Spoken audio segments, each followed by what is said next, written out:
Welcome back, everyone, to a brand new box office breakdown show here at Max Talks Movies. My name is Max Dinenberg. We're talking about the domestic box office of this past weekend, which was February the 21st to the 23rd, 2025. We're also going to break down the upcoming movies that are hitting theaters in the month of March, bringing down the whole release schedule for the month of March, as well as giving you a preview of all the videos hitting my channel in the next week. So welcome back, everyone, to Max Talks Movies. My name is Max Dinenberg. If you're new to the channel, please hit that subscribe button and ring the bell. Get tons of new viewers. Please consider subscribing and ringing the bell. If you like talking movies, TV shows, box office, any one of those things, please consider subscribing and ringing the bell because this is the channel for you. I post content basically every day, a minimum 5 days a week. So please tune in, ring that bell to notify when my new videos drop. Comment down below. What did you see in theaters this past weekend? What are you going to see this upcoming theaters? Any thoughts on if movies are hits or not, in your opinion, based off the box office? Let me know in the comment section. Also, please, guys, hit that thumbs up button. The thumbs up button down below is the like button. It helps YouTube's algorithm now recommend my channel to more people. So definitely please hit that like button. So not just this is also the last box office weekend we're covering here for the month of February. So starting in March, so next Tuesday, I will have full breakdowns of the worldwide and domestic box office numbers for this year so far. I feel like, again, it's too early in the year to start doing that. So I wait for 2 months into the year to start breaking down worldwide, domestic, overall for the year and domestic for the weekend. So starting next week, I'll do that. So this weekend will be the last weekend. We're just covering this past weekend's box office as a whole. So I still will cover weekly box office, but I'm including in overall numbers for the year starting next week. So at number one this past weekend domestically, which again is North America, Canada, and the United States, is Captain America Brave New World. In its second weekend, it dropped 68%, which means the movie grossed 28.1 million. It's up to 141 domestically. This movie did not drop an all-time embarrassing low number. It does not have a 7 in front of it for its percentage drop, which is good. But it's still not a very good drop for this movie. And it is definitely lining up with Ant-Man and the Wasp: Quantumania, which a lot of people thought was a slap in the face of this movie. And now this movie would be very lucky to make the same amount of money that Ant-Man and the Wasp: Quantumania made. Quantumania finished with around 473 million domestic, and that was an embarrassing number for the MCU. This movie, based on all of its numbers so far, would get lucky to get to $500 million, which that itself is not a good number for an MCU movie. When it has a 6 in front of it for an MCU movie, it's okay at best. An average, they get their money back, but still not a great number on return. Once you get a 7 in front of it, it's usually a solid number for Marvel. Then when you go to an 8 to a 900 million, then it's very good. 5, even below a 5, would be devastating for the MCU. And this movie opened less than Ant-Man and the Wasp: Quantumania. Now, while Ant-Man did drop around 71% in its second weekend, it still made more than Captain America's second weekend because it opened bigger. So this movie is on track to end up around like 460, 450 to 500 range to, worldwide. And that would be not a good sign for the MCU. So we're going to keep tracking this movie as more movies hit theaters. This is a big weekend for Captain America because there's no big movies coming out in theaters this weekend. Really the first kind of bad week for new movies hitting theaters all year so far. So Captain America has another massive drop when there's no competition. That would be a real problem for this film. So Brave New World is at number one. The big new release this past weekend, which was Neon's The Monkey, which opened to $14 million.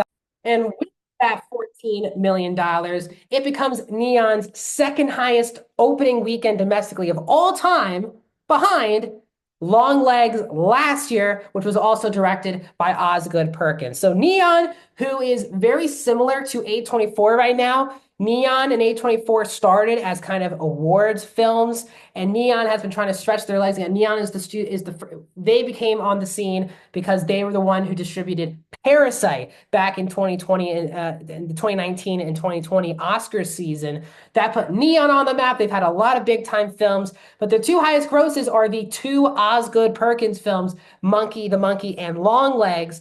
So now the difference is Longlegs did open to 22 million to the Monkey's 14. So this movie did not have very great word of mouth. It had very mixed word of mouth, and the movie did have less positive buzz than Longlegs. Longlegs had around like an 87% certified fresh on Rotten Tomatoes. The Monkey did finish around like 76, 75, which is fine, not great for this film. And the film did finish up with a C plus cinema score, which again, for horror films, Captain America had a B minus, and that was like a big deal. This being a C plus is not a big deal. It is a horror film. Horror fans come out no matter what the really responses are for the most part. And also, we've had a lot of horror-like films come out this year, like Presence, Companion. Now, this movie didn't open big or massive. It was the biggest of the year so far in the horror genre. At least it got to at least a double-digit plus opening. And even though this is not as big of an opening as Longlegs, Neon is very happy to be in the Osgood Perkins ballpark. He has another movie supposedly hitting theaters next year for them as well. So they are very happy to be in the Osgood Perkins business. He's given them their two biggest openings. The question is, will this do anything for Theo James? Not really sure. It wasn't a massive opening, and the movie was never really marketed as a Theo James movie. The movie was marketed more at being an Osgood Perkins film than anything. So, in a James Wan production and a Stephen King novel as an element. So, we will see, but The Monkey is number 2. Paddington in Peru from Sony is at number 3, dropping 49% in its second weekend, 6.5 million. The fact is, this movie is tracking to do the worst of the 3 Paddington films. Again, the second film came out nearly 7 years ago, so it has been a very long time since Paddington's been in the theaters. It also was a much bigger deal in London, in the UK area, than it was a domestic hit. It still was a pretty good hit here in the United States and Canada for the first 2 films, but for some reason, Paddington in Peru just has not hit the same. I don't know if it was the release date coming out the same weekend as Captain America. Many people probably don't even know this movie's even in theaters. The marketing hasn't been really that strong, and I'm someone who watches cable television every week. Just the marketing hasn't been strong for this movie enough. So we'll see. The creators believe they're getting at least a Paddington 4. There have been talks of like a Broadway show and a TV spinoff, but these numbers aren't great and are the worst of the franchise. So we'll see if Sony wants to do more with this franchise. Dogman from Universal and DreamWorks is number 4 in its 4th weekend. It dropped 40%, another 5.8 million, 78 million domestic for Dogman. It will not get to 100 million more likely, but still really solid numbers. Family films have been doing really good over the last year, year and a half, and DreamWorks seems like back in its winning ways with Dogman. And wrapping up this past weekend at number 5 is Neza 2, staying at number 5 from last week. It dropped 58%, even though it did add another 140 theaters to take the movie to 800 theaters domestically. But it grossed another $3 million, up to 14.8 million. Again, supposedly, based on the Chinese reports, Neza 2 is the first movie in the history of films to make $1 billion in one market. And that is that China itself pushed this movie to $1 billion even before it reached other markets. Again, there's been a lot of questionable ways they've been delivering the news and if it's actually true they got $1 billion and how they got there.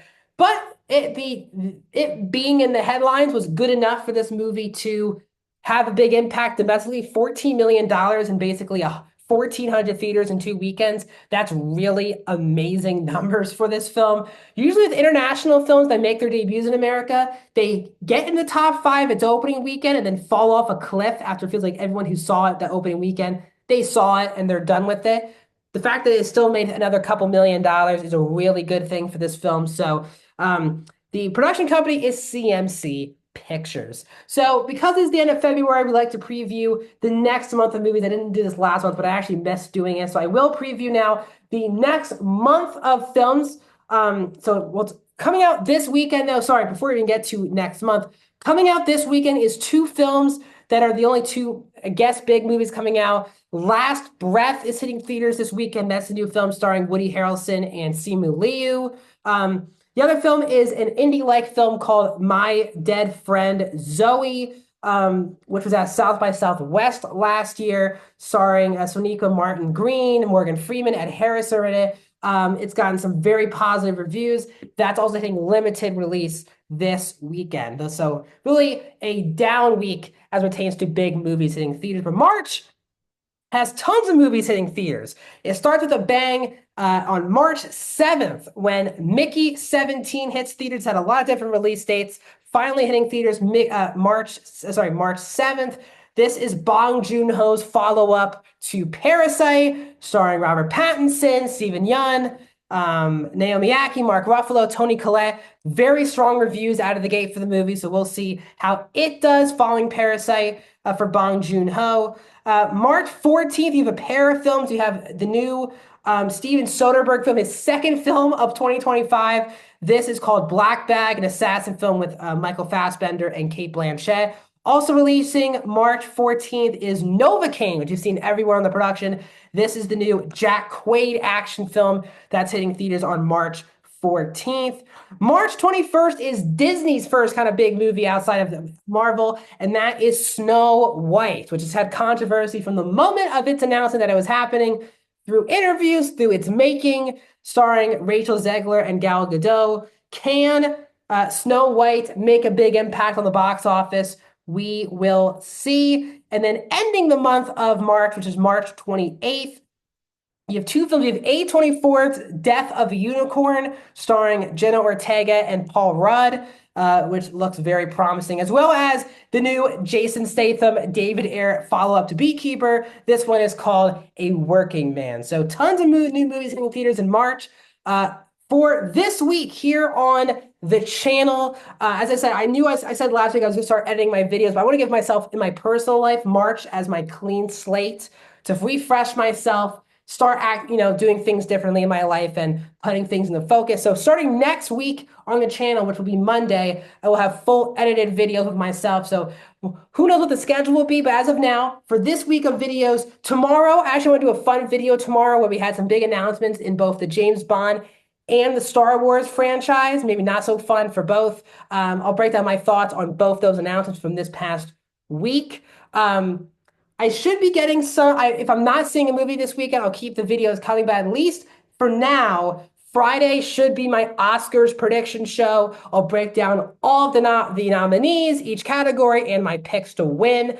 And then Monday, I'll give my reaction to the Oscars show, and then back here on Tuesday for another box office breakdown show. Also, guys, Thursday, we'll get my new review of Invincible. So stay tuned, subscribe, ring the bell, and I'll see you guys soon.